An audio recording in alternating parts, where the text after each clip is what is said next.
नमस्कार, हमारा छत्तीसगढ़ में आपका स्वागत है। मैं हूं आरिश अजहर, आपके साथ रुक करेंगे इस वक्त की सुर्खियों पर। शिक्षा व्यवस्था को बेहतर बनाने पर सीएम बघेल का जोर, इंग्लिश मीडियम स्कूलों में सुविधाएं देने के निर्देश।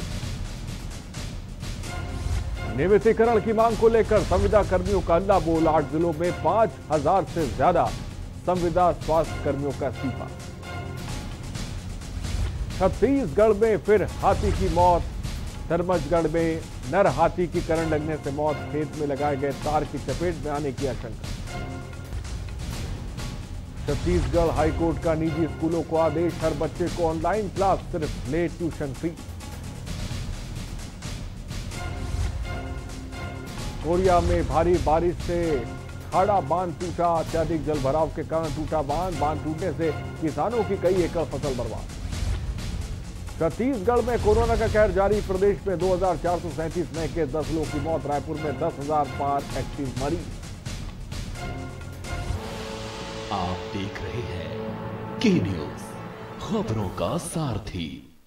मसूरी क्षेत्र में चौथी बार लॉकडाउन लगने के बाद भी लगातार कोरोना पॉजिटिव मरीजों की संख्या में इजाफा हो रहा है, लेकिन फिर भी लोग बिना किसी फिक्र के घर से बाहर घूमते नजर आते हैं। इसके चलते फिर से पूर्ण लॉकडाउन शुरू कर दिया गया है। वहीं पुलिस ने बेवजह घूम रहे लोगों पर चालानी कार्रवाई करते हुए समझाकर छोड़ दिया। साथ ही लोगों को कोरोना संक्रमण के बारे में बारीकी से समझाया भी जा रहा है।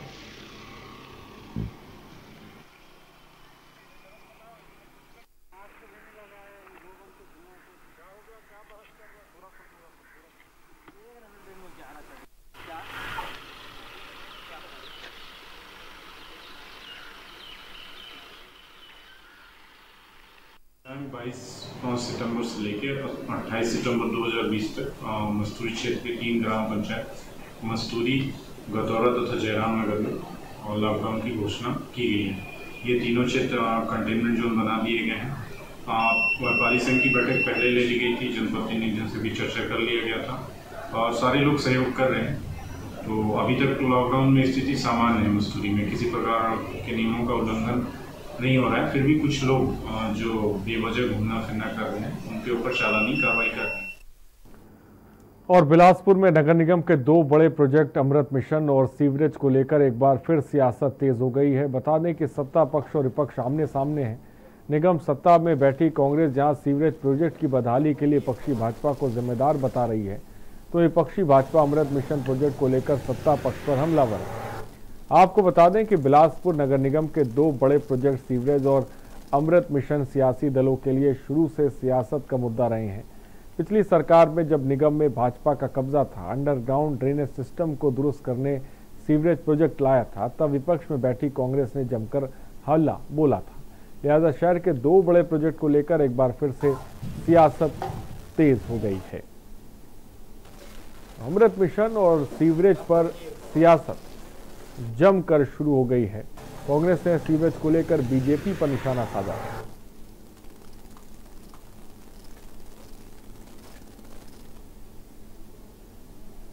ये भारतीय जनता पार्टी के जो पूर्व मंत्री थे, उन्होंने ये प्रोजेक्ट को लेकर आया था। इसका विरोध जब जन सुनवाई हुई, उसमें पूरे जनता ने किया। साथ ही भारतीय जनता पार्टी के शीर्ष नेता श्री बेनी प्रसाद गुप्ता इसका विरोध किए थे। क्या ये सीवरेज के जो प्रोजेक्ट लेके आए हैं, क्या ये चुनावी खर्चे के लिए लेके आए हैं? ये स्पष्ट रूप से पेपर में छपा था और सारे मीडिया में भी आया था। तो इसकी शुरुआत ही भ्रष्टाचार से शुरुआत हुई है इसकी। और 3-4 साल का जो प्रोजेक्ट है, 12-13 साल करीब हो गया, पूरा नहीं हो पाया है। और खबर कोरबा से, जहां जिला पुलिस और जिला प्रशासन के द्वारा लगातार लॉकडाउन के दौरान पुलिस अधीक्षक के द्वारा चौक चौराहे पर पुलिस के जवान तैनात किए गए। वहीं ड्रोन कैमरे से चौक चौराहे पर भी नजर रखी जा रही है। वहीं लॉकडाउन पर बेवजह घर से बाहर घूमने वाले युवकों पर पुलिस की ताबड़तोड़ कार्रवाई करते हुए लगभग 30 से 35 वाहनों के चालान कर कार्रवाई की गई। आपको बता दें कि कलेक्टर किरण कौशल ने लॉकडाउन का उल्लंघन कर कड़ी कार्रवाई करने के निर्देश दिए हैं।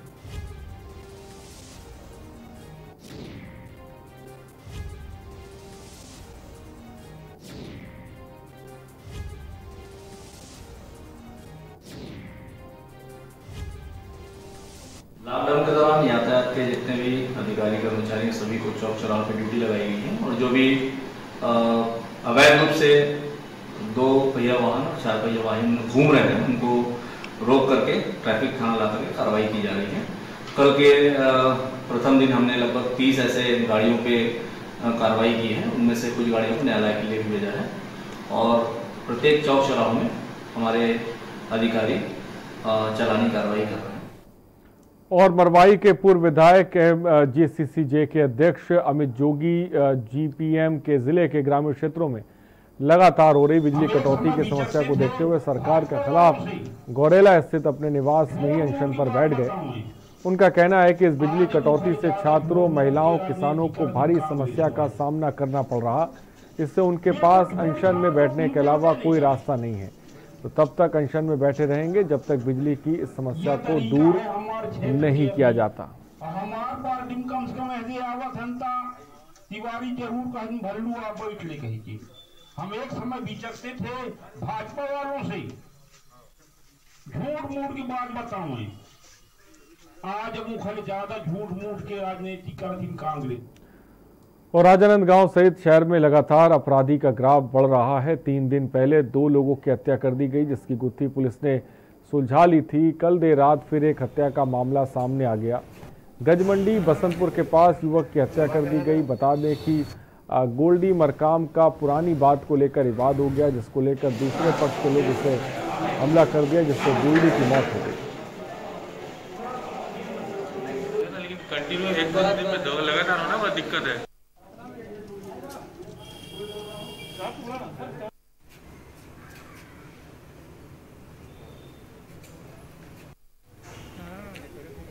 कल हमें सूचना मिली थी कि गंज मंडी पर एक युवक की हत्या कर दी गई है, जिस पर हमारी टीम वहां पर पहुंची है। हमने अभी 4 लोगों को गिरफ्तार कर लिया है, इसमें 3 आरोपी अभी फरार हैं। कारण क्या है? आपसी रंजिश थी, इससे पहले भी इन लोगों के बीच विवाद रहा है। आपसी रंजिश के चलते यह हत्या हुई है। और बालोद कलेक्टर प्रशासन सहित स्वास्थ्य विभाग की टीम पाकुर भाट आइसोलेशन केंद्र पहुंची। जैसे ही मरीजों को जानकारी हुई, प्रशासन की टीम वहां पहुंची। अपनी बात रखने के लिए सभी मरीज मौके पर पहुंचे, जमकर हंगामा किया। इस दौरान मरीजों ने प्रशासन को खरी खोटी सुनाई। मरीजों का कहना था कि यहाँ वो लोग भगवान भरोसे जिंदा हैं।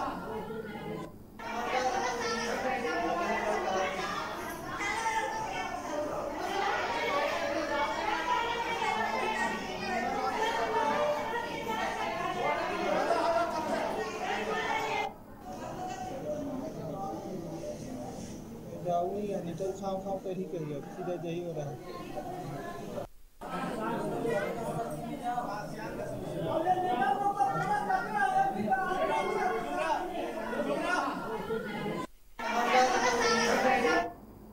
और नगरनार स्टील प्लांट के निजीकरण का कांग्रेस जनप्रतिनिधियों द्वारा विरोध लगातार जारी है। सुकमा जिला पंचायत के अध्यक्ष हरीश कवासी ने प्लांट के मुख्य गेट परिसर में विरोध प्रदर्शन किया। जिले में कोरोना वायरस के मद्देनजर धारा 144 लागू है। इसी वजह से नियमों का पालन करते हुए 3 अन्य सदस्यों के साथ हरीश कवासी ने यह विरोध प्रदर्शन कार्मिक रूप से जारी रहने की बात कही है।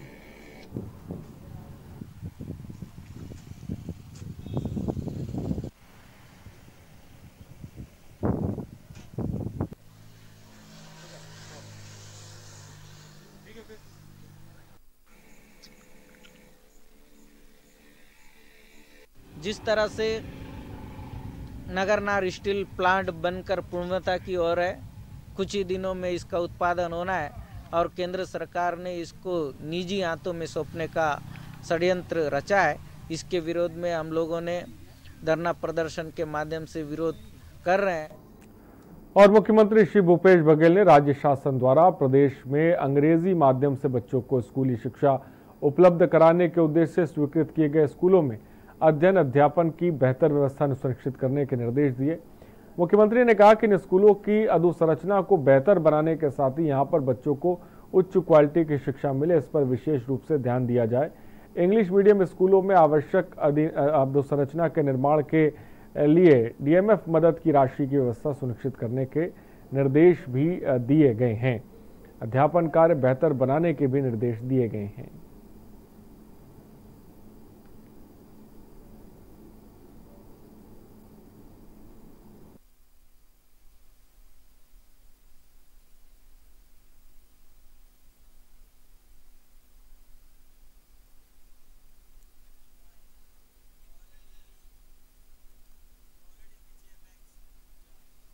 और छत्तीसगढ़ में शिक्षा व्यवस्था को बेहतर बनाने के लिए बुधवार को मुख्यमंत्री भूपेश बघेल ने बैठक की। इस दौरान सीएम ने शासकीय इंग्लिश मीडियम स्कूलों में पढ़ाई की बेहतर व्यवस्था के निर्देश दिए। क्या कुछ कहा, हम आपको ग्राफिक्स के जरिए दिखाते हैं।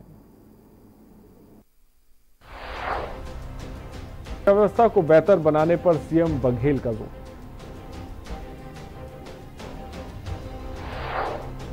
इंग्लिश मीडियम स्कूलों में सुविधाएं देने के निर्देश। मुख्यमंत्री भूपेश बघेल ने अधिकारियों के साथ की बैठक।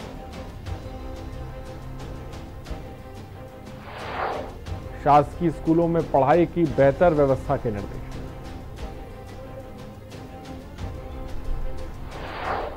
बच्चों को उच्च क्वालिटी की शिक्षा मिले, इस पर ध्यान दिया जाए। शिक्षा की गुणवत्ता प्राइवेट इंग्लिश मीडियम स्कूलों से कमतर बिल्कुल भी ना हो। पालकों एवं बच्चों की डिमांड पर स्कूलों की संख्या बढ़कर 51 हो गई। आगामी शिक्षा सत्र में मुख्यालयों में शुरू होंगे 146 स्कूल। इंग्लिश मीडियम स्कूलों के लिए भी समानांतर प्लानिंग के निर्देश दिए गए हैं। स्कूलों के प्राचार्यों एवं शिक्षकों की नियुक्ति के भी निर्देश।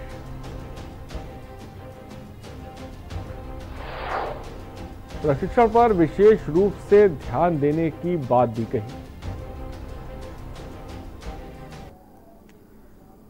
और क्षेत्र में गौ तस्करी का लगातार दूसरा मामला सामने है, जिसमें पंखाजुर पुलिस को बड़ी सफलता मिली है। पंखाजुर पुलिस अवैध गौ तस्कर पर लगाम लगाने के लिए पंखाजुर पुलिस की बड़ी कार्रवाई देखने को मिली। सालों से क्षेत्र में गौ तस्करी का अवैध कारोबार चल रहा था, जिससे स्थानीय लोगों में आक्रोश है, जिसकी शिकायत मिल रही थी।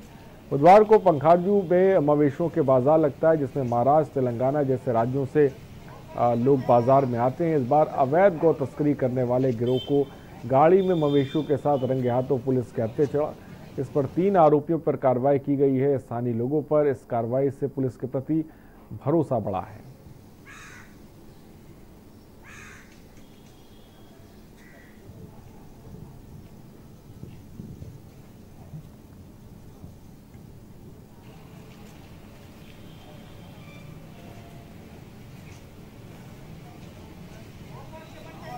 आरोपियों के विरुद्ध छत्तीसगढ़ कृषक पशु परिरक्षण अधिनियम और पशु क्रूरता निवारण अधिनियम की धाराओं के अंतर्गत अपराध पंजीबद्ध कर गिरफ्तार किया गया। कितने संख्या में अवैध मवेशियों को जब्त किया गया? 20 मवेशियों को जब्त किया गया। और दंतेवाड़ा एनएचएम कर्मचारी संघ के नियमितीकरण की मांग को लेकर 5 दिनों से अनिश्चितकालीन हड़ताल पर हैं।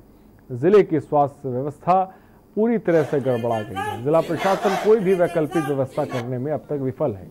शासन के द्वारा में जिला प्रशासन भी एनएचएम कर्मियों पर दमनकारी नीति अपनाते हुए 12 एनएचएम कर्मी, जिसमें जिला अध्यक्ष, कोषाध्यक्ष, संरक्षक सहित वरिष्ठ शामिल हैं। जिले के सभी एनएचएम कर्मियों और 12 कर्मी जिनकी सेवा समाप्त की गई है, उन्हें संघ का सर्वश्रेष्ठ योद्धा से नवाजते हुए सम्मान किया गया।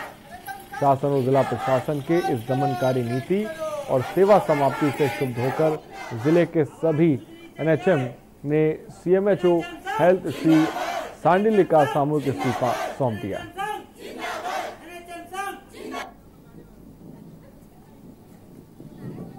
फर्स्ट ये है कि जब हमारा मांग ये है कि हमको नियमितीकरण चाहिए, क्योंकि हम लोग 15 साल से वर्क कर रहे हैं, संविदा में आधी सैलरी में काम कर रहे हैं और हमेशा हर साल डर बना रहता है कि कब हमारा सीआर खराब हो जाए या कब हमें निकाल दे, मतलब कुछ भी कारण से हमेशा डर बना रहता है। मैं खुद पोटाली में 15 साल से सेवा दे रहा हूँ और जैसे कि आरक्षण नीति की बातें हमारे आदरणीय स्वास्थ्य मंत्री जी ने कहा कि आरक्षण नीति का पालन नहीं किया गया है, रोस्टर का पालन नहीं किया गया है, तो मैं आपको बताना चाहूंगा कि सारी जो आरक्षण नीति है, रोस्टर का नियम है, उसका पालन करते हुए ही भर्ती प्रक्रिया की गई है। और टोटल लॉकडाउन में जहां दुर्ग कलेक्टर द्वारा जारी आदेश में 24 सितंबर से 30 सितंबर तक टोटल लॉकडाउन होने का आदेश जारी किया गया, जिसमें सब्जी, पेट्रोल पंप, गैस वितरक भी बंद रहेंगे। जिससे ठीक पहले आज जिले के भिन्न पेट्रोल पंपों और गैस वितरकों में आज लोगों का हुजूम है। इसमें सोशल डिस्टेंसिंग, अन्य नियमों की जमकर धज्जियां उड़ाई गई। जिला प्रशासन के द्वारा उक्त जारी आदेश को लेकर कहीं कहीं आम जनता में एक भ्रामक स्थिति बनी है।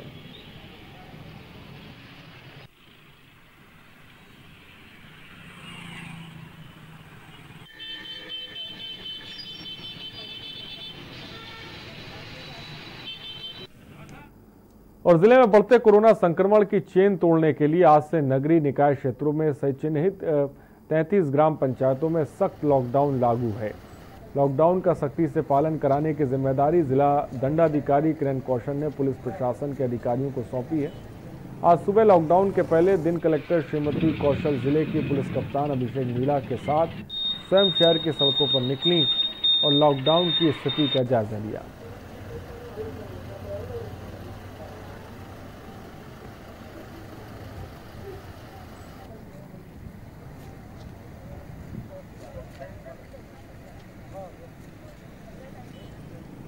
सारे वर्तमान में साइबर क्राइम से रिलेटेड चीजें देखी जा रही हैं। इनके रोकथाम के लिए जिला कोरबा में श्रीमान पुलिस अधीक्षक महोदय के निर्देशानुसार और अतिरिक्त पुलिस अधीक्षक महोदय के मार्गदर्शन पर लगातार हमारे जितने सब डिवीजन हैं वहां पर हमारे CSP, SDOP और थाना प्रभारियों के द्वारा निरंतर कार्य किया जा रहा है। साथ ही साथ आम जनता को अवेयरनेस करने के लिए श्रीमान पुलिस अधीक्षक महोदय के निर्देश पर जगह जगह पर होर्डिंग्स लगाई जा रही है, जिसमें साइबर अपराध से बचने के सारे सावधानियों को चिन्हांकित की गई है।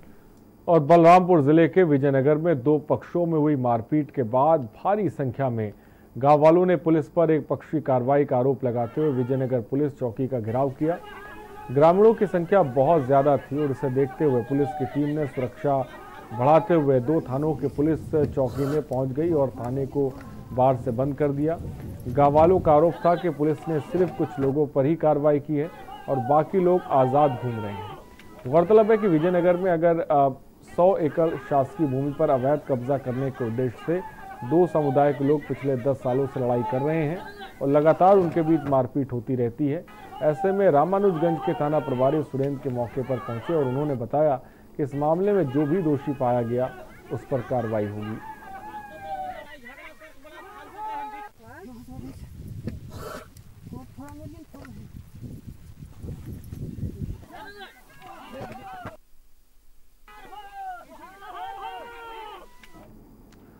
और जिला कोरबा के कुसमुंडा गदान में रहे दिन डीजल कबाड़ की चोरियों पर अंकुश लगता नहीं दिख रहा। सुरक्षा कर्मियों ने भी इन चोरों से लोहा लेने के लिए कमर कस ली। इस कड़ी में कल देर रात कुसमुंडा खदान अंदर 3 नंबर वर्कशॉप में 4 डीजल चोर 4 जर्किन के साथ खड़ी डोजर से डीजल की चोरी कर रहे थे। उसी समय पेट्रोलिंग कर रहे सुरक्षा कर्मियों ने इन चोरों पर धावा बोल दिया, जिसमें 3 चोर मौके से भाग निकले। एक चोर पकड़ा गया है।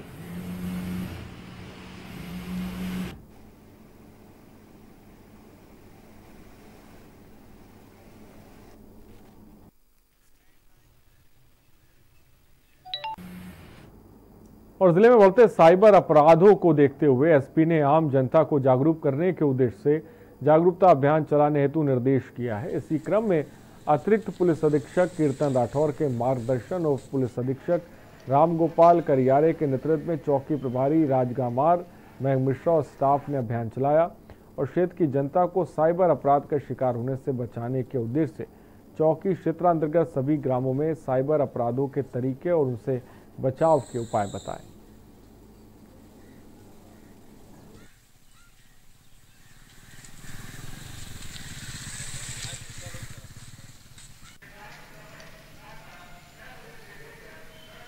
देख ही रहे हैं कि जिस प्रकार से परंपरागत जो अपराधें थी उसके साथ साथ वर्तमान में साइबर क्राइम एक बहुत बड़ा आपराधिक गतिविधियाँ बढ़ी हैं, जिसमें जो साइबर के ठगी हैं जिनके द्वारा जो है ऑनलाइन ठगी की जाती है, जिसमें ATM fraud, banking fraud, mobile से संबंधित fraud, Facebook, Twitter, Instagram, WhatsApp, इन सब के माध्यम से भी काफ़ी ठगियाँ हो रही हैं। और ऑनलाइन जो शॉपिंग है, कुरियर है और ऑनलाइन लोन देने के नाम पर, ऑनलाइन जो गेम होते हैं उनके नाम पर और ऑनलाइन इनाम वगैरह देने के नाम पर, गाड़ियां बेचने के नाम पर, पेटीएम के नाम पर, इस तरीके से बहुत सारे वर्तमान में साइबर क्राइम से रिलेटेड चीज़ें देखी जा रही हैं।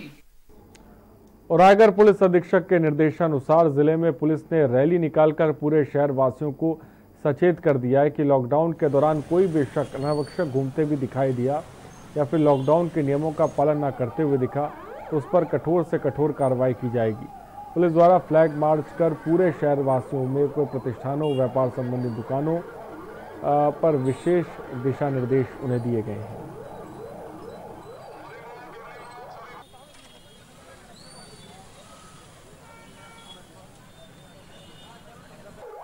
कल से जिले में कई सारे शहरी निकाय जो हमारे हैं उसमें कंटेनमेंट जोन घोषित किया गया है। उसके लिए व्यवस्थाएं लगाई गई हैं। पूरे ज़िले में पुलिस व्यवस्था की गई है ताकि कोई भी जो कंटेनमेंट जोन्स के जो गाइडलाइंस है उसका उल्लंघन न करें। लोगों से ये अपील की गई है कि किसी तरह से अनावश्यक बाहर ना निकलें। बहुत सख्ती भी बरती जाएगी। ज़रूरत पड़ने पे हम लोग FIR भी दर्ज करेंगे और अनावश्यक जो भी घूमने वाले लोग होंगे उन पे हम लोग कार्रवाई करते हुए उनकी गाड़ियों को भी जब्त करेंगे और कई तरह से अन्य हम लोग ये उपाय करेंगे जिससे लोग जो है अनावश्यक न घूमें। खबरों में इतना ही। बने रहिए हमारे साथ। नमस्कार।